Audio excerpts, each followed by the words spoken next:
দেশনেত্রী বেগম খালেদা জিয়া এভার কেয়ারে 12 তারিখ আর্লি মর্নিংয়ে আমরা ওনাকে হসপিটালে ভর্তি করতে হয়েছিল এবং আজকে অর্থাৎ 7 দিন 18 তারিখ আছে ওনাকে আমরা আবার বাসায় নিয়ে আসতে পেরেছি। মেডিকেল বোর্ডের ওখানে উনি ডাক্তার শাহাবুদ্দিন তালুকদার নেতৃত্বে আমাদের যে মেডিকেল বোর্ড আছে, professor doctor S M. Siddiqui, professor doctor Nuruddin Ahmed, doctor Shamsul Arifin এবং প্রফেসর ডক্টর আবু জাফর মোহাম্মদ সালেহ এবং ডক্টর জাফর ইকবাল এবং আমরা দিক থেকে আসতে কথা শুনলেন, আমারটা শুনলেন না কেন? জুড়েই বলি আবার প্রথম থেকে। সম্মানিত সাংবাদিক ভাই বোনের, আসসালামু আলাইকুম।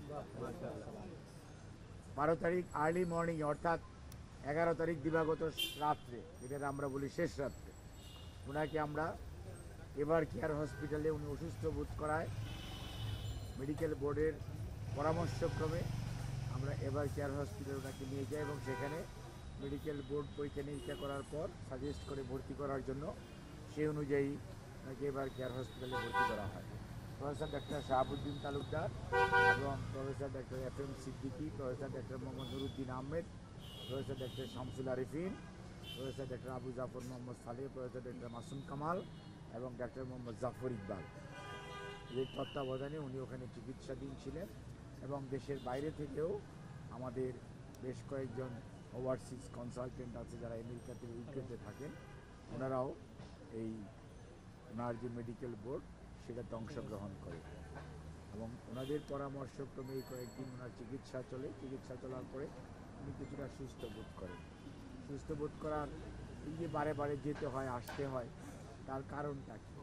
কারণটা হচ্ছে ওনার ক্রনিক লিভার ডিজিজ, এমন একটা ডিজিজ আমরা বলেছি যে ওনাকে সংকট থেকে উত্তরণের জন্য টিপস যে প্রসিডিওরটা জন হপকিন্সের চিকিৎসকরা করে দিয়ে গিয়েছেন, সেটা করার পরিপ্রেক্ষিতে উনি সাময়িকভাবে কিছুদিন সুস্থ থাকেন, তারপরে উনি আবার অসুস্থ হয়ে যান। এই অসুস্থতাটাকে যদি কাটিয়ে উঠতে হয় তাহলে ওনাকে মাল্টিডিসিপ্লিনারি অ্যাডভান্স সেন্টারে যেমন নেওয়া প্রয়োজন, অন দি আদার হ্যান্ড এটা নিতে হলেও ওনার শারীরিক সুস্থতারও একটা বিষয় আছে।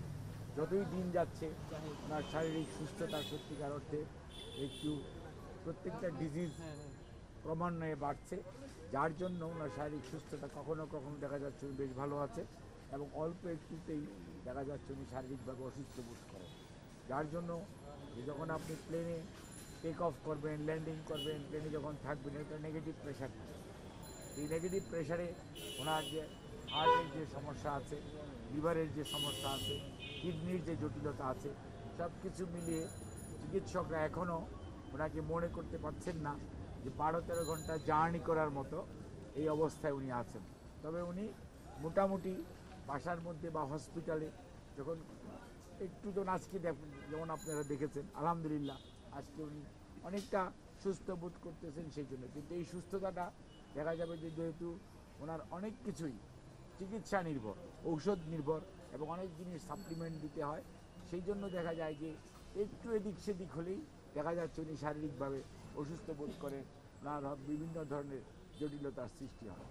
যার জন্যই আপনার ওনার বিষয়টা খুব পুঙ্খানুপুঙ্খভাবে মানে অত্যন্ত আমরা যেটা ডাক্তারি ভাষায় বলি যে একটা মানে মনিটরিংটা মানে খুবই মানে সাবধানতার সঙ্গে শুধু খালি নয়, অত্যন্ত মানে বিচক্ষণতার সঙ্গেও করতে হয় এবং অ্যাডজাস্টমেন্টটাও শরীরের অবস্থার উপর ভিত্তি করে অ্যাডজাস্টমেন্টটাও খুব দ্রুত করতে হয়। একটু দেরি করলে, যার জন্য আপনাদের প্রশ্ন থাকতে পারে যে আপনারা এত গভীর রাত্রি কেন গেলেন, অর্থাৎ আমাদের অপেক্ষা করার সময় ছিল, তাহলে রোগীর শারীরিক জটিলতা আরও বৃদ্ধি পাওয়ার সম্ভাবনা। তো সেই জন্যই মানে ক্লোজ মনিটরিং যেটাকে বলা হয়, উনি হসপিটালে গেলেও যদিও কেবিনে ওনাকে রাখা হয়, কিন্তু কেবিনে উনি একদম আইসিইউ বা সিসিউর সুযোগ সুবিধা সম্বলিত কেবিনে ওনাকে রাখা হয় এবং ক্লোজ অবজারভেশনে উনি ডাক্তারদের থাকেন এবং ওখানে ওনার যে স্টাফরা যারা দেখাশোনা করে এবং সার্বক্ষণিকভাবে দেশি বিদেশি চিকিৎসকরা অনলাইনে আমাদের এই মেডিকেল বোর্ডকে সহযোগিতা করে। এবং সেখানে বিশেষ করে নিউ ইয়র্ক থেকে ডাক্তার হাবিবুর রহমান লুলু, তার পরবর্তীতে ডাক্তার জন হ্যামিল্টন, ডক্টর ক্রিস্টোস, তারপরে আমাদের ওখানে ডক্টর রফিকুদ্দিন আহমেদ, এবং আমাদের ওখানে আছে ডক্টর হামিদ রব, আর ইউকেতে আমাদের ভারপ্রাপ্ত চেয়ারম্যান জনাব তারেক রহমান সাহেবের মিসেস ডক্টর জুবাইদা রহমান, উনি নিজেও অংশগ্রহণ করে। অস্ট্রেলিয়াতে একটা মাজারুল হক, সে আছে।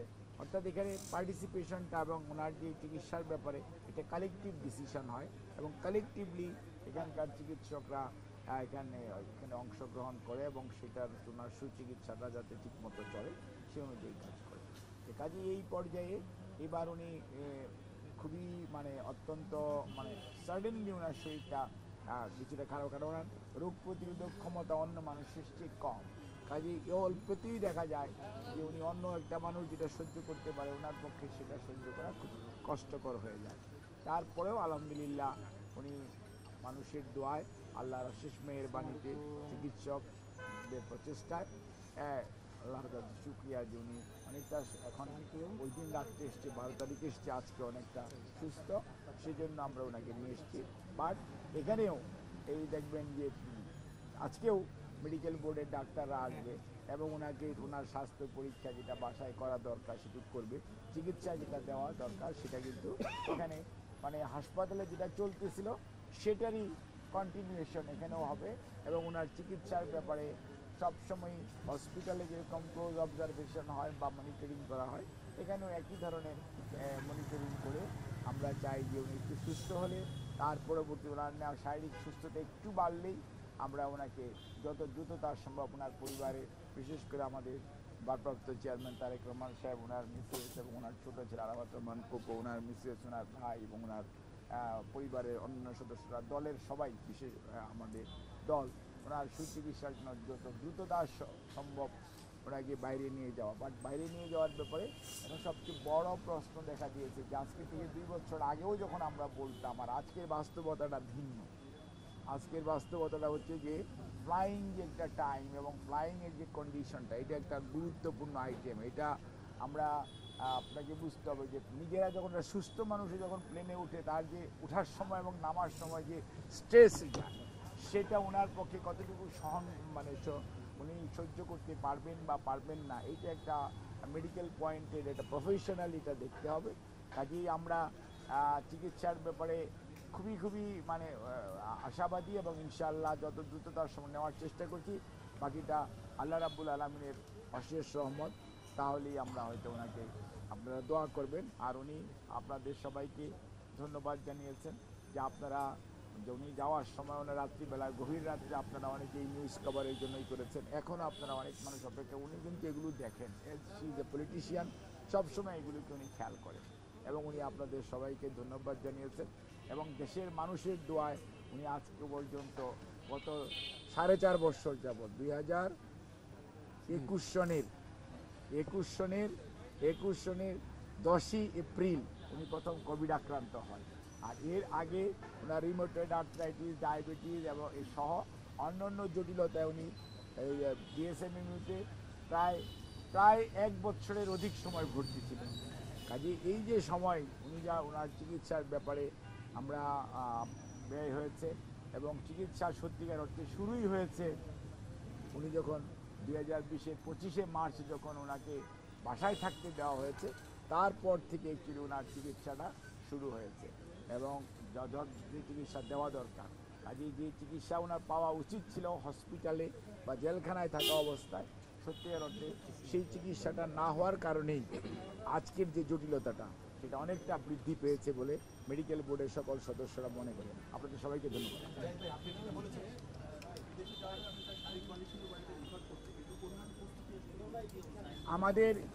আমাদের মেডিকেল প্রস্তুতি যেটা দরকার, আমাদের মেডিকেল প্রস্তুতি পুরো কমপ্লিট। আমরা কোন হসপিটালে নিব কি নিব, আমরা আমেরিকা এবং ইউকেতে 2টি হসপিটালে আমরা সব কিছু, আমরা কনসালটেন্ট থেকে শুরু করে সব কিছু আমরা ফাইনাল করে রেখেছি। আমরা কিভাবে নিব সেটাও আমরা ঠিক করে রেখেছি। আইনগত যে জটিলতা আছে সেটা বর্তমান সরকারের যারা আইনের সাথে সম্পৃক্ত তাদের সাথেও আমরা কথা বলেছি। কাজে এইটা হচ্ছে এখনকার যা ওনার শারীরিক সুস্থতা আর ওনাকে নিয়ে যাওয়া, এটার উপরেই এটা নির্ভর করছে। আপনাদের সবাইকে ধন্যবাদ। শারীরিক অবস্থা নিয়ে বললেন ম্যাডাম, ম্যাডাম তো এতদিন বন্দী ছিলেন, ম্যাডাম পরিবর্তিত পরিস্থিতি নিয়ে ম্যাডাম অবজারভেশনের কথা বলেছেন। অবশ্যই অবশ্যই ম্যাডাম 5 তারিখে যেটা বলতেছিল, 5 তারিখে উনি আপনারা যে 12টা পর্যন্ত কিন্তু আপনারা কিছুই দেখাতে পারেন না। দুপুর 12টার পর থেকে আপনারা প্রথম লাইভ যখন দেখানো শুরু করেছেন, তখন কিন্তু উনি বিছনায় শুয়ে শুয়ে উনি এগুলো দেখতেছিলেন এবং বলতেছিলেন যে আল্লাহর কাছে শুকরিয়া আদায় করতেছিলেন। যখন উনি পালিয়ে যাচ্ছে, ওই যে ছবিটা যখন আপনারা দেখাইছেন, তখন উনি বলছে যে এই দিনটা দেখার খুব প্রয়োজন ছিল। তবে উনি আবার কতগুলো জিনিস অবজারভেশন ছিল, যখন কোনো জিনিসপত্রের কেউ কিছু জিনিসটা বা আমাদের লোকরা যেহেতু অনেক নির্যাতিত ছিল, তখন আবার উনি বলেছে তোমরা এগুলো না করো, যাতে কেউ কাউকে কোনো প্রতিহিংসা পরায়ণ না হয়। যেটা আপনি পরবর্তীতে একদিন পরে উনি যে ভিডিওটা দিয়েছিলেন, এই ভিডিওটা কিন্তু উনি নিজের থেকে বলেছেন এবং নিজে আগ্রহ প্রকাশ করেছেন যে আমি একটু বলতে চাই। কারণ উনি আমাদেরকে বলতেছে তোমরা বলো, আমি যে না, ভারপ্রাপ্ত চেয়ারম্যান মহোদয় বলেছেন, মহাসচিব বলেছেন। তারপরেও পরে আমি বলছি ম্যাডাম ঠিক 91 সনে একই ঘটনা ঘটেছিল। 91 সনেও কিন্তু ম্যাডামের পরে ভিডিওতে বলতে হয়েছিল, আপনাদের যদি খেয়াল থেকে থাকে, এরশাদের পতনের পরে ঠিক একইভাবে তখন ম্যাডাম এই ভিডিওটা তখন আমরা হসপিটালে এটা রেকর্ড করে এটা শোনানো হয়েছিল, এই কারণেই যাতে নেতা কর্মী শুনে দেশের মানুষ যাতে কোনো অবস্থাতে আইন নিজের হাতে তুলে না দেয় এবং কোনো ধরনের প্রতিহিংসা পরায়ণতার মধ্যে আমরা যাতে না পড়ে আগের যে ঐতিহ্য সেটা আমরা ধারণ করতে চাই না। আমরা প্রতিহিংসা চাই না, আমরা আইনানুগ বিচার হোক সেটা চাই। এবং উনি এই পরিবর্তিত পরিস্থিতিতে উনি সত্যিকার অর্থে উনি অ্যাটলিস্ট আল্লাহর কাছে শুকরিয়া আদায় করেন। এবং উনি এই যে মানুষগুলো, বিশেষ করে আপনারা খেয়াল করছেন গত পরশুদিন আমাদের মহাসচিব মহোদয় পঙ্গু হাসপাতালে গিয়েছিলেন, নিটোরে কেন গিয়েছিলেন? এটা ম্যাডাম নিজে আগ্রহ প্রকাশ করেছেন। এই যে ছেলেদের হাত চলে গেছে, পা চলে গেছে, এই মানুষ চোখ চলে গেছে, চোখটা দেখার জন্য আমাকেও পাঠাইছিলেন। আর এটার জন্য উনি ব্যক্তিগতভাবে মনে করেন এদের পুনর্বাসনের জন্য দল যতটুকু সামর্থ্য আছে, সরকার তো সরকারের মতো করবেই, কিন্তু দল তার সবটুকু সামর্থ্য দিয়ে যাতে এদের পাশে দাঁড়ায়, এটা কিন্তু উনি ফিল করেন। এবং এই জন্য উনি মহাসচিবকে পাঠিয়েছিলেন, মির্জা ফখরুল ইসলাম আলমগীর সাহেবকে। দলের পক্ষ থেকে আমাদের ভারপ্রাপ্ত চেয়ারম্যান মহোদয় ওনাকে বলেছেন যে ইয়েস, আপনি চেয়ারম্যান এবং আমাদের পক্ষ থেকে যে সেই রুগীদের পাশে দাঁড়ানোর ব্যাপারে, এবং আমরা প্রত্যেকটা রুগীকে আশ্বস্ত করার চেষ্টা করেছি যে আপনাদের পুনর্বাসনের ব্যাপারে শুধু আপনারা নন, আপনাদের পাশে দেশের মানুষ আছে, বাংলাদেশ জাতীয়তাবাদী দল আছে। ধন্যবাদ। 8 ঘন্টা না, প্রায় 12 থেকে 13 ঘন্টা।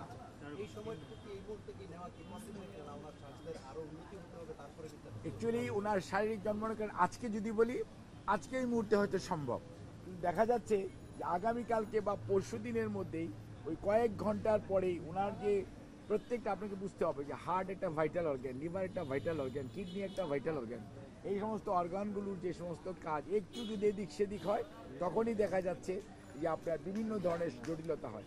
আপনি যে একটা ভালো মানুষ প্লেনে ওঠার সময় মানে যে স্পিড যায়, নামতে যায়, তখন হার্টের মধ্যে যে প্যালপিটেশন হয়, এটি একটা অসুস্থ মানুষ কতটুকু গ্রহণ করতে পারে। যে বাম্পিং হয়, আপনারা খেয়াল করছেন, বড় প্লেনে হয়তো কম বাম্পিং হয়, তারপরেও তো হয়।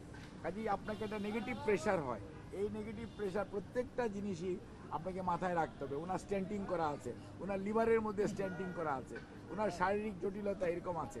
কাজেই সব কিছু মিলিয়ে ওনার শারীরিক সুস্থতাটা হচ্ছে নাম্বার 1 প্রায়োরিটি। কারণ আমরা এই জন্যই মেডিকেল বোর্ড যখনই ফিল করবে ইয়েস ওনাকে ট্রান্সপোর্টেবল, আমরা ঠিক তখনই ইনশাআল্লাহ আমরা ওনাকে নিয়ে যাব। ধন্যবাদ।